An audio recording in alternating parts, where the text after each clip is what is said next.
Hello అండి, అందరికీ నమస్తే. Welcome to simply foods. ఈరోజు మన సింప్లీ ఫుడ్స్లో ఈవినింగ్ స్నాక్ ఆనియన్ పకోడీ క్రిస్పీగా ఎలా చేయాలో చూపించబోతున్నానండి. ముందుగా ఒక రిక్వెస్ట్ అండి, వీడియోని ఎక్కడ కూడా స్కిప్ చేయకుండా ఎండ్ వరకు చూడండి. అలాగే వీడియో నచ్చితే తప్పకుండా లైక్ చేసి సబ్స్క్రైబ్ చేసుకోండి. ఇప్పుడు ఆనియన్ పకోడీ ఎలా చేయాలో చూద్దాము. ముందుగా ఒక గిన్నెలో స్ట్రైనర్ పెట్టి 1 కప్ శనగపిండి తీసుకుంటున్నానండి.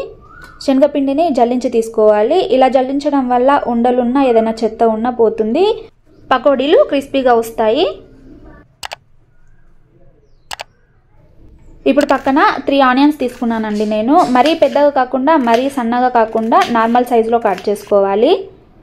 చూస్తున్నారు కదా, ఈ సైజులో కట్ చేసుకుంటే మనకి పకోడీ పర్ఫెక్ట్గా వస్తుందండి. 2 పచ్చిమిర్చిలను ఇలా సన్నగా కట్ చేసి తీసుకోవాలండి.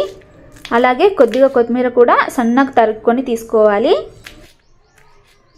ఇవన్నీ ఇలా కట్ చేసుకొని పక్కన పెట్టుకుందాం. ఇప్పుడు ముందుగా జల్లించి తీసుకున్న పిండిలో 1 టేబుల్ స్పూన్ బియ్యం పిండి తీసుకుంటున్నానండి. ఇది కూడా జల్లించి తీసుకోవాలి.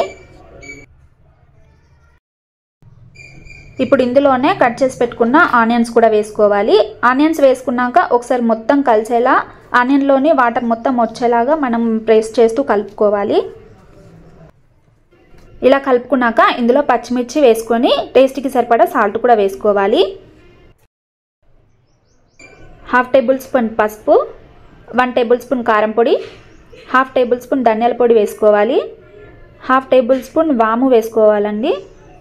చిటికెడు వంట సోడా వేసుకోవాలి. మొత్తం ఒకసారి ఇలా కలుపుకోవాలి.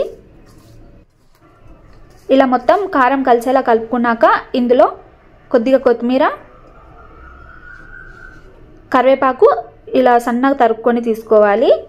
ఇందులో కొద్దిగా వాటర్ మాత్రం వేసుకోవాలండి. మరీ ఎక్కువగా వేసుకోవద్దు, పిండి పల్చగా అయిపోతే సరిగా రాదు పకోడీ. చూస్తూ కలుపుకోవాలి. చూస్తున్నారు కదా, ఈ విధంగా ఉండాలి పకోడీ పిండి. ఇప్పుడు ఈ పిండిని ఒక 5 మినిట్స్ పాటు పక్కన పెట్టుకోవాలి. 5 మినిట్స్ తర్వాత చూస్తున్నారు కదా, ఒకసారి కలుపుకోవాలి.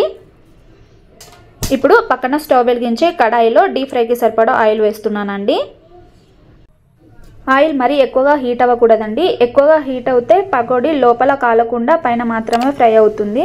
చూస్తున్నారు కదా, చేతికి ఇలా కొద్దిగా పిండి పట్టుకొని ఇలా గిల్లినట్టు వేసుకోవాలి. మరీ ఎక్కువగా వేసుకోకూడదండి, పకోడీ సరిగా ఫ్రై అవ్వదు.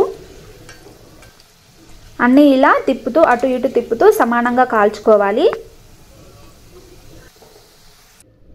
చూస్తున్నారు కదా, ఈ విధంగా మంచిగా ఫ్రై అయిన తర్వాత ఒక ప్లేట్లోకి ట్రాన్స్ఫర్ చేసుకుందాం.